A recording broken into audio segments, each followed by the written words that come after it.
আজি টেকেলি ফুটাৰ আৰু বেজেটৰীৰ সংযোগী যিখন আমাৰ সাঁকো মানে বাঁহৰ সাঁকো আমি উদ্বোধন অনুষ্ঠানত আহিছিলোঁ। আহি সঁচাকে আজি খুব ভাল লাগিল যে আমাৰ হিয়াৰ আমঠু অসমৰ জননায়ক আমাৰ মাজত আজি প্ৰায় 25 দিন হ'ল তেখেত আমাৰ মাজত নাই। এই অঞ্চলৰ যুৱকসকলে নিজা প্ৰচেষ্টাত এই যিটো যাতায়াতৰ ক্ষেত্ৰত যিটো বাঁহৰ সাঁকো নিজাকে চেষ্টা কৰি নিজাকে তৈয়াৰ কৰি আমাৰ হিয়াৰ আমঠু জুবিন গাৰ্গৰ নামত শ্ৰদ্ধাঞ্জলি দি তেখেতৰ নামত নামাকৰণ কৰাৰ কাৰণে তেখেতসকলে সঁচাকেই আমি ধন্যবাদ জ্ঞাপন কৰিছোঁ।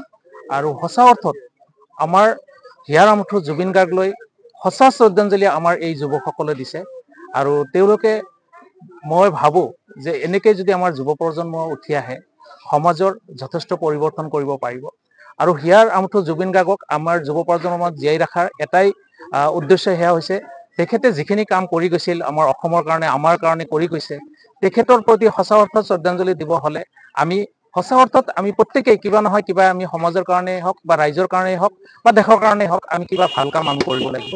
আৰু এই ক্ষেত্ৰত মই সমূহ যুৱ প্ৰজন্মসকলক মই আহ্বান জনাম যে তেখেতৰ শ্ৰদ্ধাঞ্জলি সঁচা অৰ্থত দিবৰ কাৰণে আমি কিয় না আমাৰ প্ৰত্যেকটো নিজা ঘৰত তেখেতৰ নামত এটাকে গছ ৰুই আৰু সেই গছটো আমি পালন দি থাকোঁ। আৰু যেতিয়া সেই গছটো আমি দেখা পাম আমাৰ সেই হিয়াৰ আমঠুৰ জুবিন গাৰ্গৰ কথা মনত পৰিব। কাৰণ তেখেতে আমি জানো যে তেখেতে গছ গছনি খুব ভাল পাইছিল, নেচাৰেল প্ৰেমী আছিলে।